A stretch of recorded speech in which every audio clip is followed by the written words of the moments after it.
L'anticipo del sabato pomeriggio della seconda C è di vitale importanza sia in chiave playoff sia in chiave playout. Obiettivi diametralmente opposti infatti per Atletico Quarto e Sciarbo Rasca, coi padroni di casa in maglia bianca alla ricerca di ossigeno per vivere un finale di stagione tranquillo e gli ospiti per mettere benzina nel motore in vista della volata verso gli spareggi per salire in prima. Il primo squillo arriva dopo 9 minuti di gioco in un freddo pomeriggio. Calero prova a scaldare il Sanguinetti con questo calcio di punizione. Di sicuro il numero 9 scalda i guantoni di Simone Pisseri. La risposta ospite arriva con il tiro a giro di Patetta, che per dirla alla Moscariello è un avviso ai naviganti, perché 4 minuti più tardi Dotta squarcia in due la difesa locale con questo filtrante per Angella. Freddissimo il numero 9 davanti a Vernier con il diagonale di destro che vale il vantaggio ospite. L'Atletico si riorganizza in 4-4-8 dopo la sassata di Pascali che impegna Pisseri alla deviazione quasi coi pugni.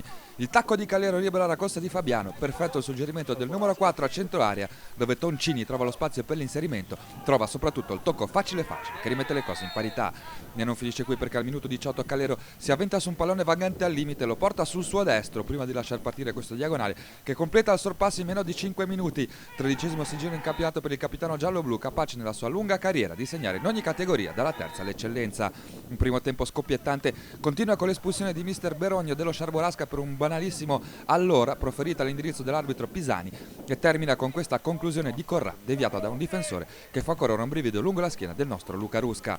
L'avvio di ripresa si fa problematico per gli ospiti, perché all'11° viene espulso Gravina, forse anche per il numero 2 una parola di troppo scappata all'indirizzo del direttore di gara, ma esce fuori il carattere dello Sciarbo Rasca. Al minuto 20 infatti Angela si invola verso la porta avversaria, salta con un pallonetto delizioso anche la terribile pozza d'acqua del Sanguinetti, ma si fa respingere in angolo dal portiere locale il tentativo di lob. Dal corner che ne consegue il vento sporca la traiettoria di Parodi, che diventa indecifrabile per Vernier. A decifrarla e come è Fancello, che quasi con la parte piatta della testa trova il 2-2, ormai quasi insperato vista l'inferiorità numerica. L'Atletico Quarto carica a testa bassa. A 5 dalla fine Calero trova il corridoio per l'insegnamento di Perria. Pisseri chiude lo specchio e poi è fortunato, perché il difficoltoso tappino in controtempo di Tacchi finisce alto di un soffio. L'ultima occasione per i padroni di casa è il diagonale di Gagliano, che finisce a lato di un soffio, e forse sa di beffa per il numero 16. Sicuramente sa di occasione mancata per l'Atletico Quarto questo 2-2, che di contro conferma il costante rendimento a media playoff per lo Sciarbo Rasca.